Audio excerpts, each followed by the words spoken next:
Ancient Athenaeum presents The Door in the Wall by H.G. Wells.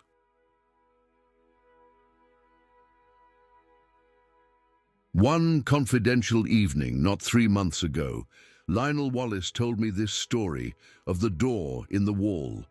And at the time I thought that so far as he was concerned, it was a true story. He told it me with such a direct simplicity of conviction that I could not do otherwise than believe in him.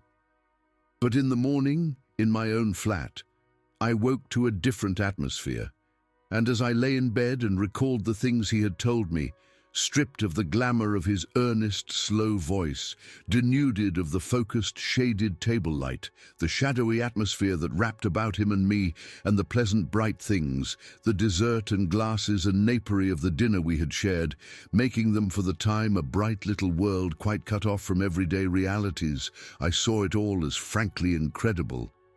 He was mystifying, I said, and then, how well he did it. It isn't quite the thing I should have expected him of all people to do well. Afterwards, as I sat up in bed and sipped my morning tea, I found myself trying to account for the flavor of reality that perplexed me in his impossible reminiscences by supposing they did in some way suggest, present, convey, I hardly know which word to use, experiences it was otherwise impossible to tell. Well, I don't resort to that explanation now. I have got over my intervening doubts. I believe now, as I believed at the moment of telling, that Wallace did, to the very best of his ability, strip the truth of his secret for me. But whether he himself saw, or only thought he saw, whether he himself was the possessor of an inestimable privilege or the victim of a fantastic dream, I cannot pretend to guess. Even the facts of his death, which ended my doubts forever, throw no light on that. That much the reader must judge for himself. I forget now what chance comment or criticism of mine moved so reticent a man to confide in me. He was, I think, defending himself against an imputation of slackness and unreliability I had made in relation to a great public movement in which he had disappointed me, but he plunged suddenly. "I have," he said, "a preoccupation. I know," he went on after a pause, "I have been negligent. The fact is, it isn't a case of ghosts or apparitions, but it's an odd thing to tell of Redmond. I am haunted. I am haunted by something that rather takes the light out of things, that fills me with longings." He paused, checked by that English shyness that so often overcomes us when we would speak of moving or grave or beautiful things. "You were at St. Athelstan's all through," he said, "and for a moment that seemed to me quite irrelevant. Well," and he paused.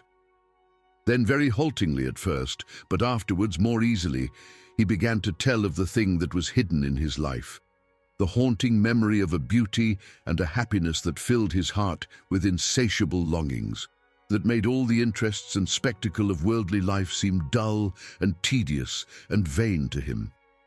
Now that I have the clue to it, the thing seems written visibly in his face. I have a photograph in which that look of detachment has been caught and intensified. It reminds me of what a woman once said of him, a woman who had loved him greatly. "Suddenly," she said, "the interest goes out of him. He forgets you. He doesn't care a rap for you, under his very nose."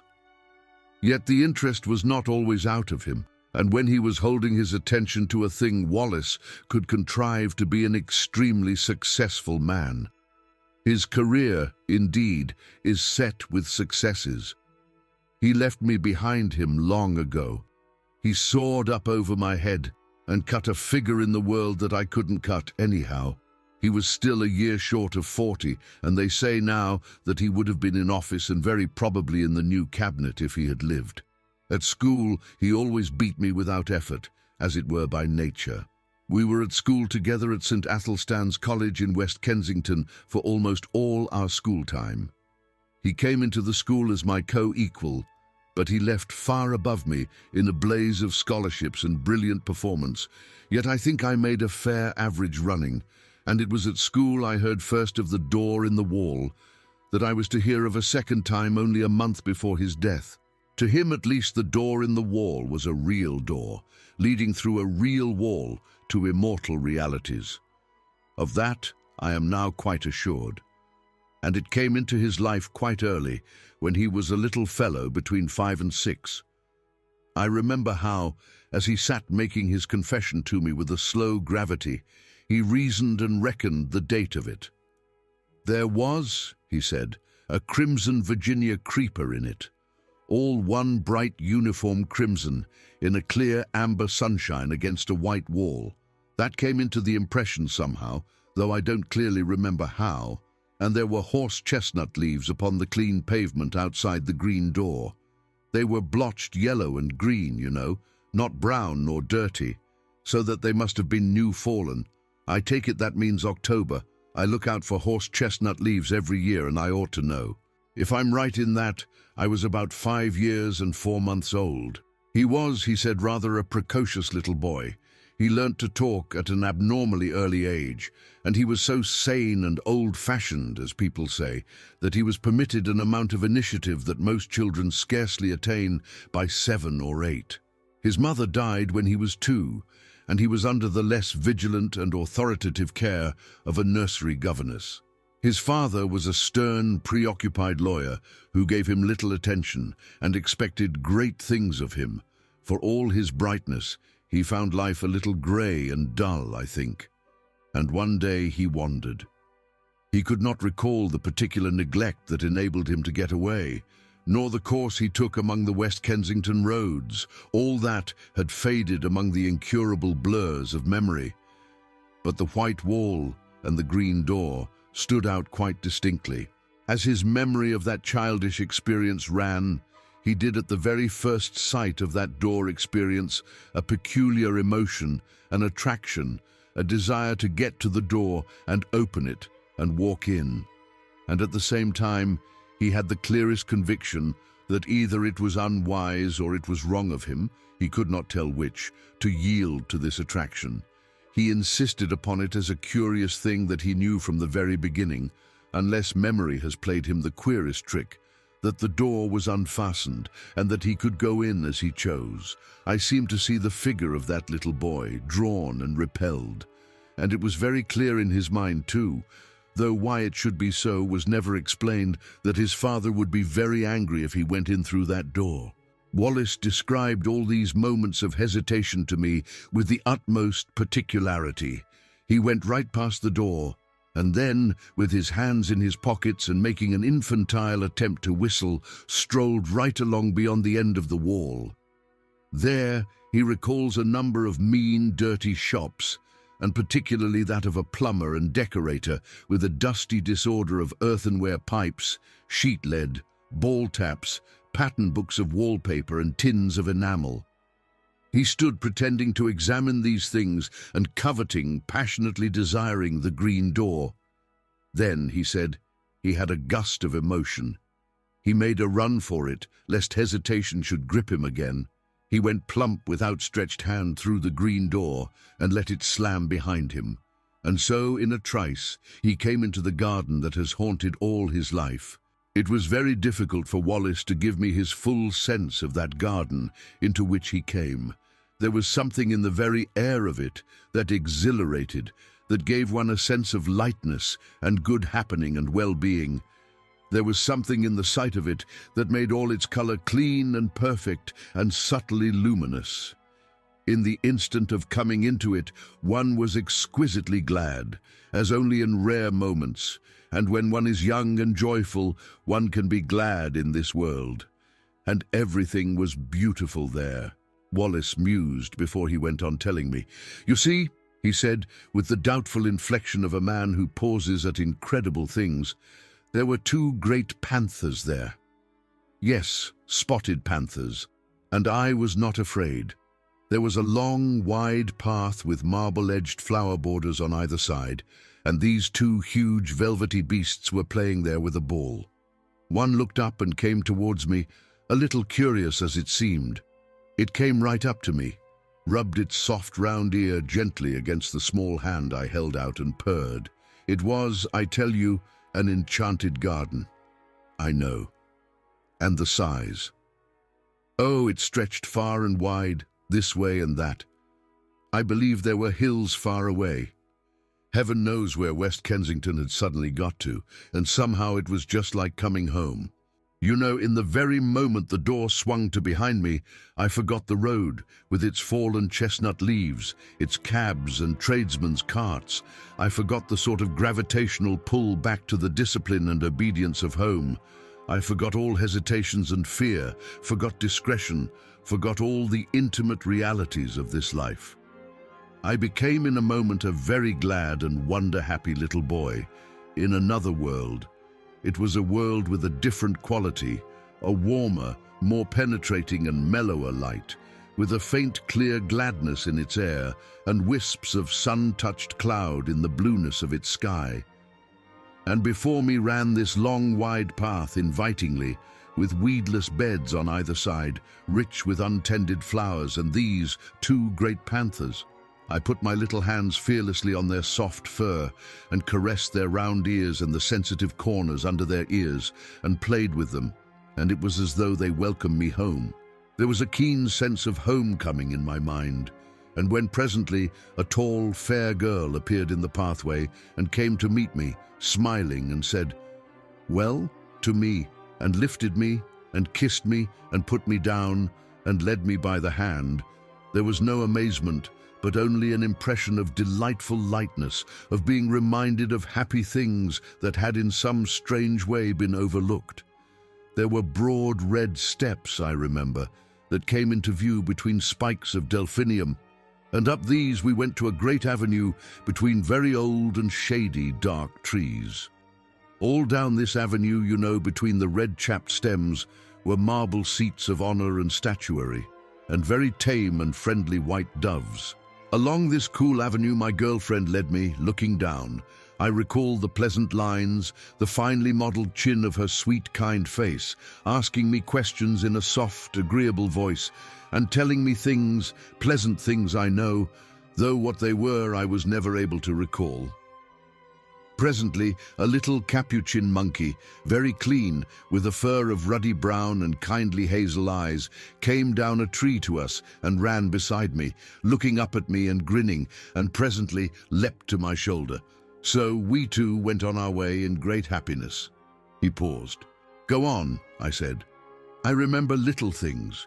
We passed an old man musing among laurels, I remember, and a place gay with paroquets, and came through a broad shaded colonnade to a spacious, cool palace, full of pleasant fountains, full of beautiful things, full of the quality and promise of heart's desire.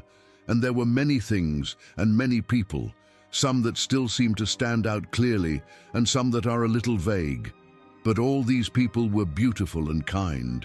In some way, I don't know how, it was conveyed to me that they all were kind to me, glad to have me there, and filling me with gladness by their gestures, by the touch of their hands, by the welcome and love in their eyes." Yes, he mused for a while. Playmates I found there. That was very much to me because I was a lonely little boy. They played delightful games in a grass-covered court where there was a sundial set about with flowers. And as one played, one loved. But it's odd. There's a gap in my memory. I don't remember the games we played.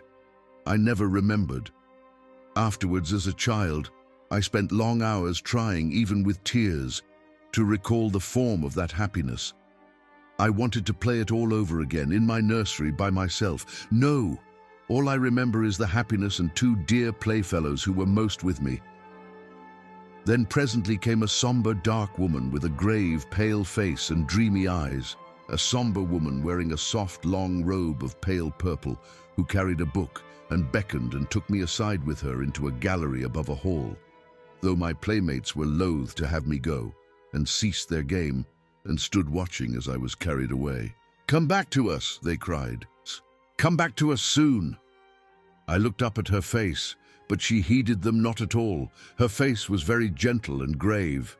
She took me to a seat in the gallery, and I stood beside her, ready to look at her book as she opened it upon her knee. The pages fell open. She pointed and I looked, marveling, for in the living pages of that book I saw myself. It was a story about myself, and in it were all the things that had happened to me since ever I was born. It was wonderful to me because the pages of that book were not pictures, you understand, but realities.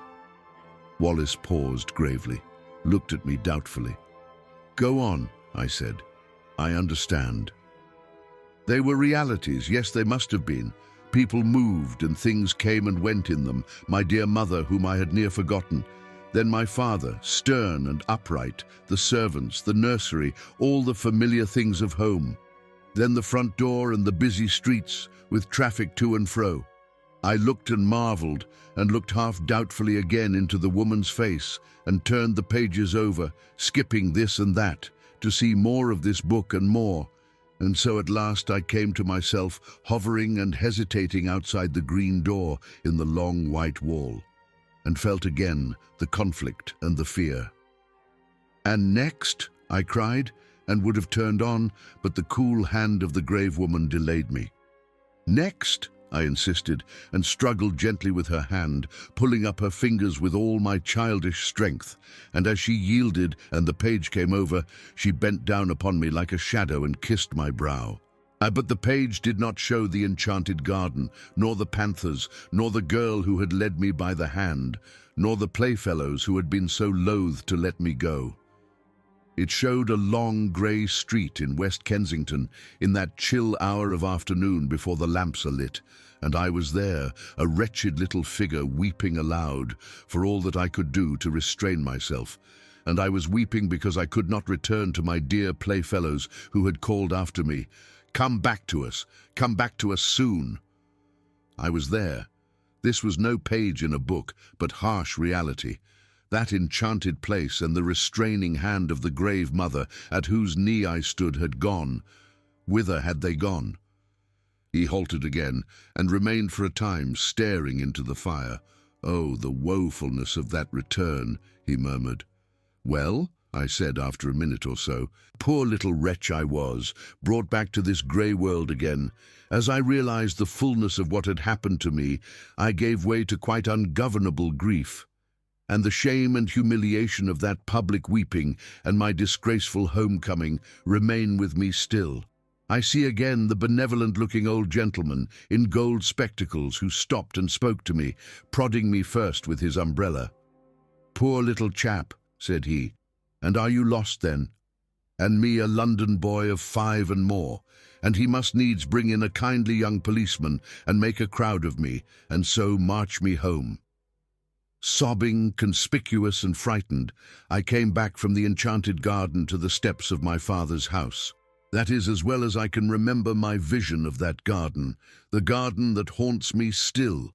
Of course, I can convey nothing of that indescribable quality of translucent unreality, that difference from the common things of experience that hung about it all. But that is what happened. If it was a dream, I am sure it was a daytime and altogether extraordinary dream. Naturally, there followed a terrible questioning by my aunt, my father, the nurse, the governess, everyone. I tried to tell them, and my father gave me my first thrashing for telling lies. When afterwards I tried to tell my aunt, she punished me again for my wicked persistence. Then, as I said, everyone was forbidden to listen to me, to hear a word about it. Even my fairy tale books were taken away from me for a time, because I was too imaginative. Eh? Yes, they did that. My father belonged to the old school. And my story was driven back upon myself. I whispered it to my pillow that was often damp and salt to my whispering lips with childish tears. And I added always to my official and less fervent prayers this one heartfelt request. "Please God, I may dream of the garden. Oh, take me back to my garden. Take me back to my garden. I dreamt often of the garden. I may have added to it, I may have changed it. I do not know." All this, you understand, is an attempt to reconstruct from fragmentary memories a very early experience.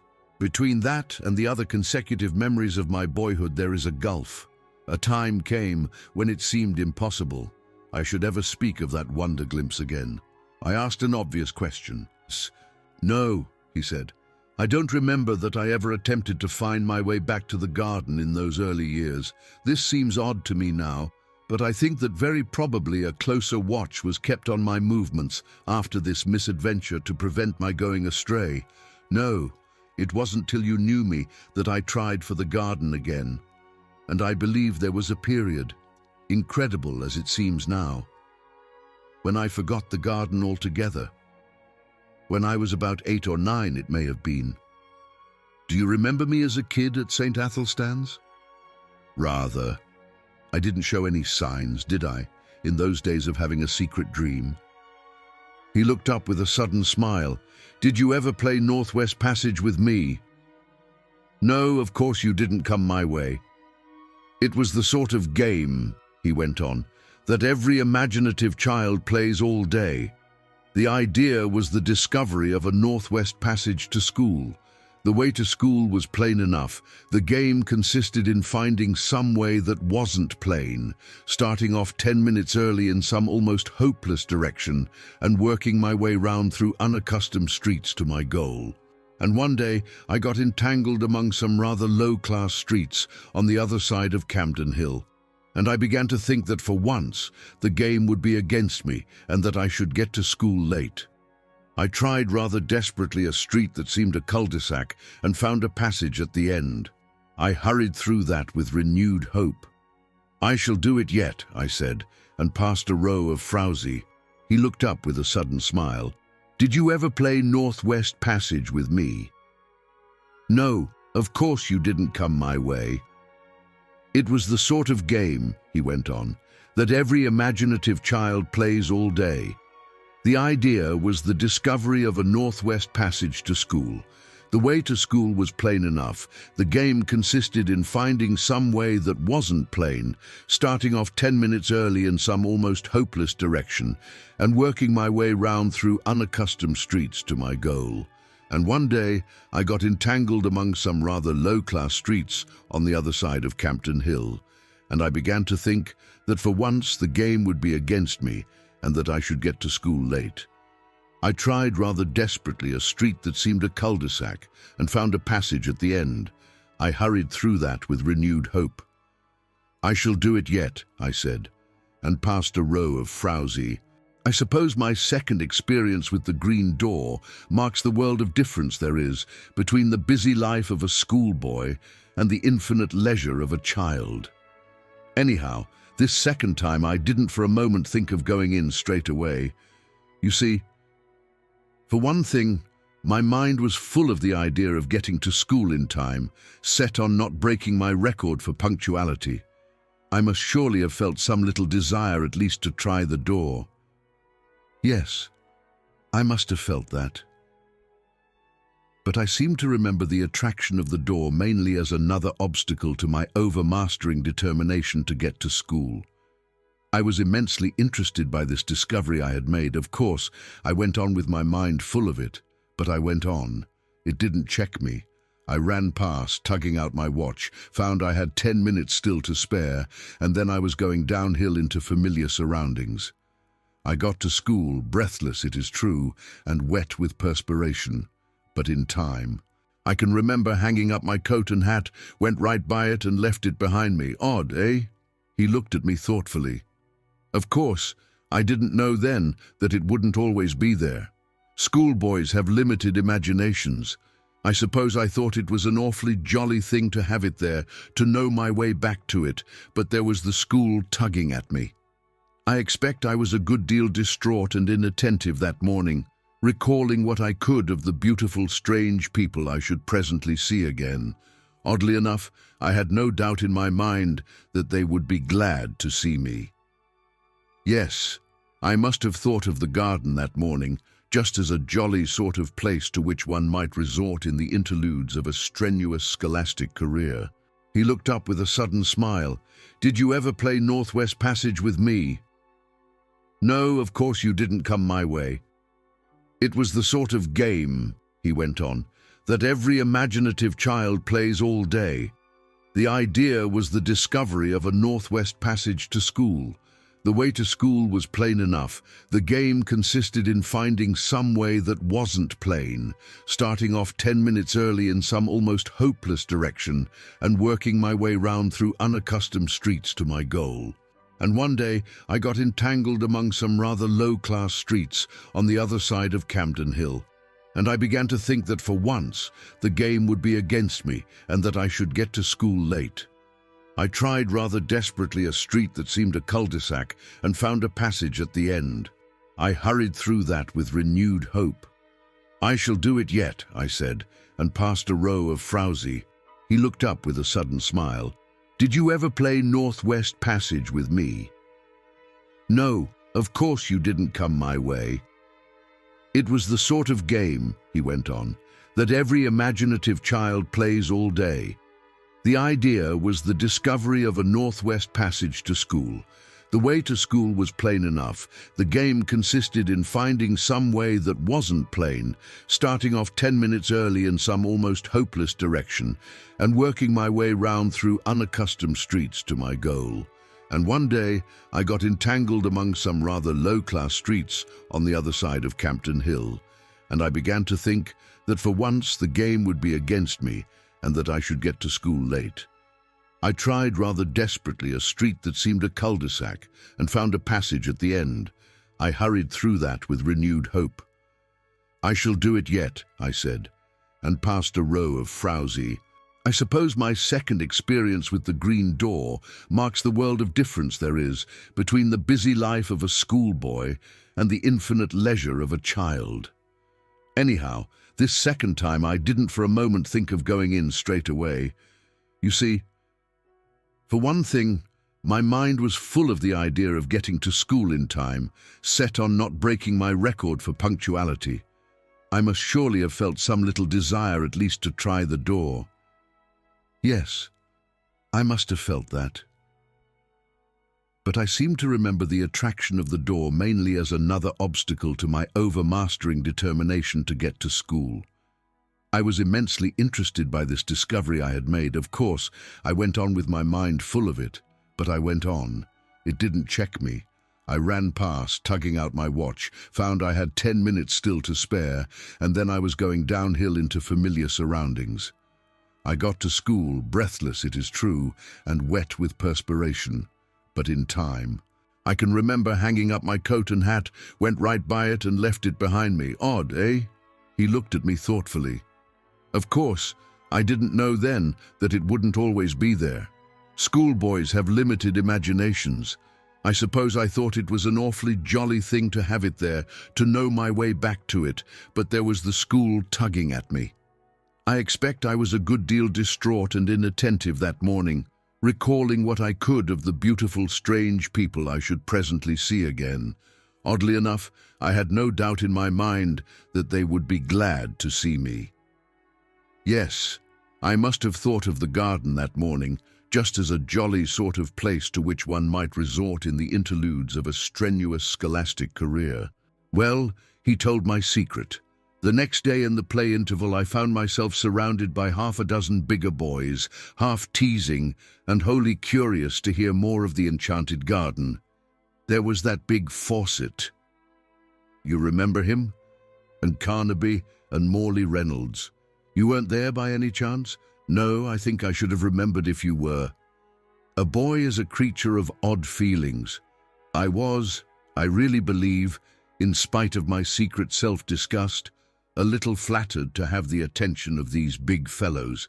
I remember particularly a moment of pleasure caused by the praise of Crawshaw.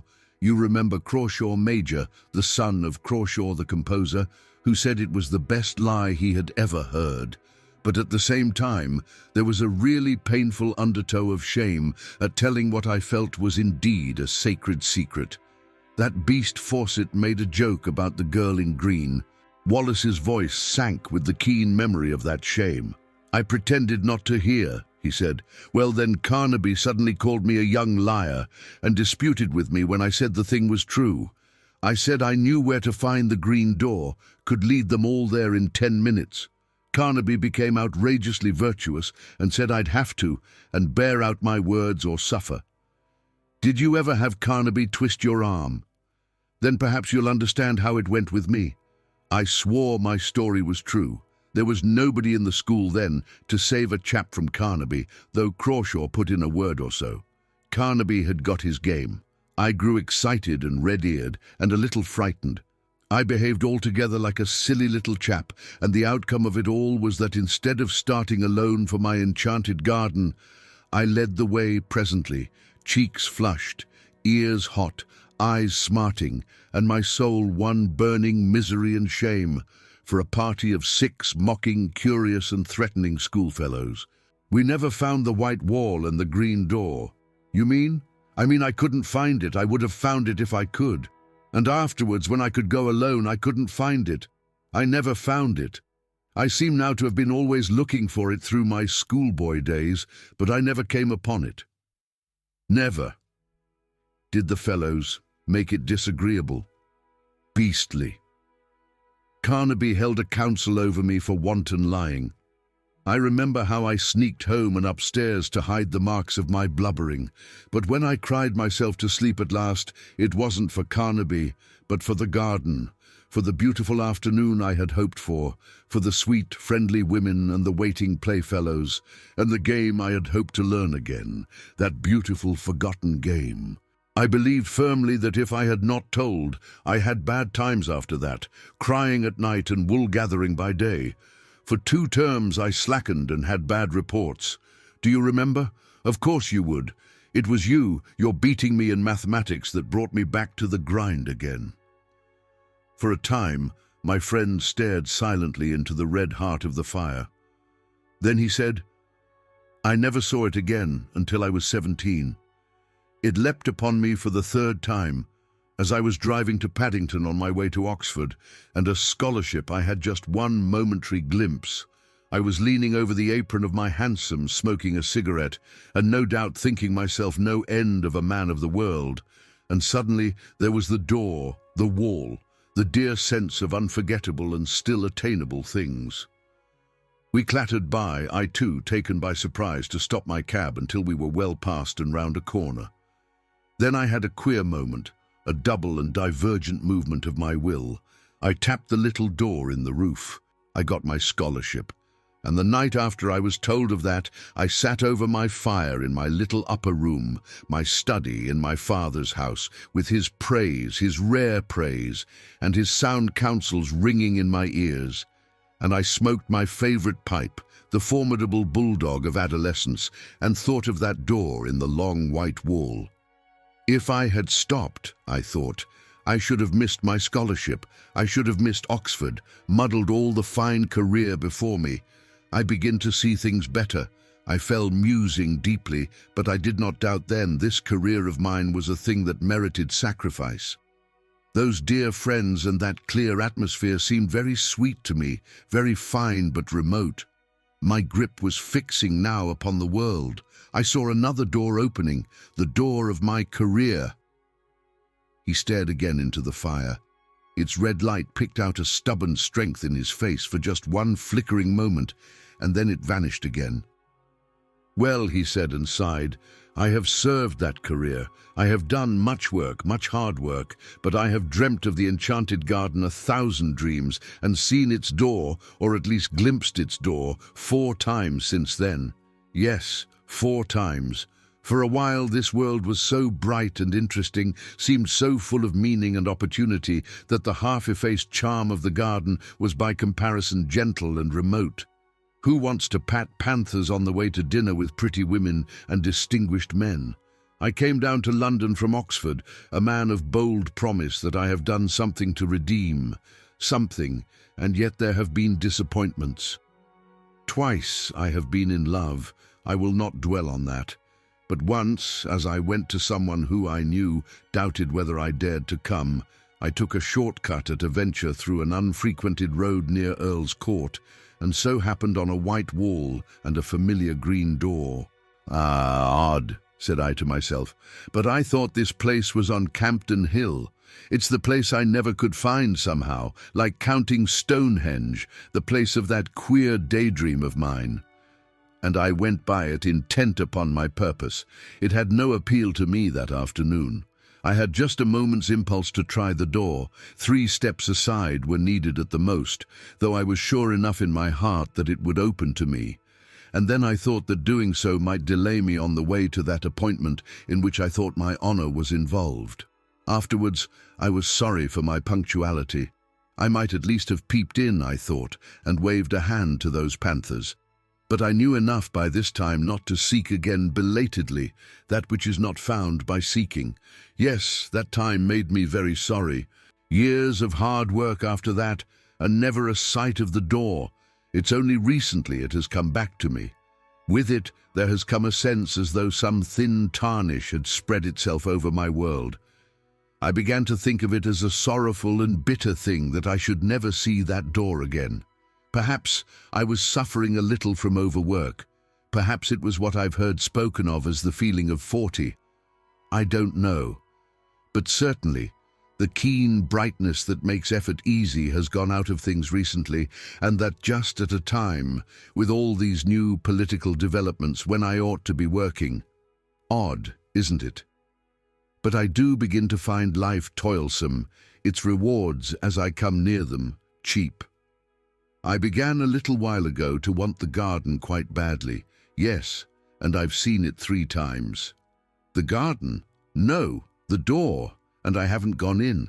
He leant over the table to me, with an enormous sorrow in his voice as he spoke. Thrice I have had my chance, thrice. If ever that door offers itself to me again, I swore I will go in, out of this dust and heat, out of this dry glitter of vanity, out of these toilsome futilities. I will go and never return. This time I will stay. I swore it, and when the time came, I didn't go. 3 times in 1 year have I passed that door and failed to enter. 3 times in the last year. The first time was on the night of the snatch division on the Tenants' Redemption Bill, on which the government was saved by a majority of 3. You remember? No one on our side, perhaps very few on the opposite side, expected the end that night. Then the debate collapsed like eggshells. I and Hotchkiss were dining with his cousin at Brentford. We were both unpaired, and we were called up by telephone and set off at once in his cousin's motor. We got in barely in time, and on the way we passed my wall and door, livid in the moonlight, blotched with hot yellow as the glare of our lamps lit it, but unmistakable. "My God!" cried I. "What?" said Hotchkiss. "Nothing," I answered, and the moment passed. "I've made a great sacrifice," I told the whip as I got in. "They all have," he said, and hurried by. I do not see how I could have done otherwise then, and the next occasion was as I rushed to my father's bedside to bid that stern old man farewell. Then, too, the claims of life were imperative. But the 3rd time was different. It happened a week ago. It fills me with hot remorse to recall it. I was with Gurkha and Ralph's. It's no secret now, you know, that I've had my talk with Gurkha. We had been dining at Frobisher's, and the talk had become intimate between us. The question of my place in the reconstructed ministry lay always just over the boundary of the discussion. Yes, that's all settled. It needn't be talked about yet, but there's no reason to keep a secret from you. Yes, thanks. But let me tell you my story. Then on that night, things were very much in the air. My position was a very delicate one. I was keenly anxious to get some definite word from Gurkha, but was hampered by Ralph's presence. I was using the best power of my brain to keep that light and careless talk not too obviously directed to the point that concerned me. I had to. Ralph's behavior since has more than justified my caution. Ralph's, I knew, would leave us beyond the Kensington High Street, and then I could surprise Gurkha by a sudden frankness. One has sometimes to resort to these little devices, and then it was that in the margin of my field of vision I became aware once more of the white wall, the green door before us down the road. We passed it talking. I passed it. I can still see the shadow of Gurkha's marked profile, his opera hat tilted forward over his prominent nose, the many folds of his neck wrap going before my shadow and Ralph's as we sauntered past. I passed within 20 inches of the door. If I say good night to them and go in, I asked myself, what will happen? And I was all a-tingle for that word with Gurkha. I could not answer that question in the tangle of my other problems. They will think me mad, I thought, and suppose I vanish now, amazing disappearance of a prominent politician. That weighed with me. 1,000 inconceivably petty worldlinesses weighed with me in that crisis. Then he turned on me with a sorrowful smile, and speaking slowly, "Here I am," he said. "Here I am," he repeated, "and my chance has gone from me. 3 times in 1 year the door has been offered me, the door that goes into peace, into delight, into a beauty beyond dreaming, a kindness no man on earth can know. And I have rejected it, Redmond, and it has gone. How do you know?" I know. I'm left now to work it out, to stick to the tasks that held me so strongly when my moments came. You say I have success, this vulgar, tawdry, irksome, envied thing. I have it. He had a walnut in his big hand. "If that was my success," he said, and crushed it and held it out for me to see. "Let me tell you something, Redmond. This loss is destroying me. For 2 months, for 10 weeks nearly now, I have done no work at all, except the most necessary and urgent duties. My soul is full of inappeasable regrets. At nights, when it is less likely I shall be recognized, I go out. I wonder, yes, I wonder what people would think of that if they knew. A cabinet minister, the responsible head of that most vital of all departments, wandering alone, grieving, sometimes near audibly lamenting, for a door, for a garden. I can see now his rather pallid face and the unfamiliar somber fire that had come into his eyes. I see him very vividly tonight. I sit recalling his words, his tones, and last evening's Westminster Gazette still lies on my sofa, containing the notice of his death. At lunch today, the club was busy with his death. We talked of nothing else. They found his body very early yesterday morning in a deep excavation near East Kensington Station. It is one of 2 shafts that have been made in connection with an extension of the railway southward. It is protected from the intrusion of the public by a hoarding upon the high road, in which a small doorway has been cut for the convenience of some of the workmen who live in that direction. The doorway was left unfastened through a misunderstanding between 2 gangers, and through it he made his way. My mind is darkened with questions and riddles. It would seem he walked all the way from the house that night. He has frequently walked home during the past session, and so it is, I figure, his dark form coming along the late and empty streets, wrapped up, intent. And then did the pale electric lights near the station cheat the rough planking into a semblance of white? Did that fatal, unfastened door awaken some memory? Was there, after all, ever any green door in the wall at all? I do not know. I have told his story as he told it to me. There are times when I believe that Wallace was no more than the victim of the coincidence between a rare but not unprecedented type of hallucination and a careless trap. But that indeed is not my profoundest belief. You may think me superstitious if you will, and foolish, but indeed I am more than half convinced that he had in truth an abnormal gift, and a sense, something I know not what, that in the guise of wall and door offered him an outlet, a secret and peculiar passage of escape into another and altogether more beautiful world. At any rate, you will say, it betrayed him in the end. But did it betray him? There you touch the inmost mystery of these dreamers, these men of vision and the imagination. We see our world fair and common, the hoarding and the pit. By our daylight standard, he walked out of security into darkness, danger, and death. But did he see like that?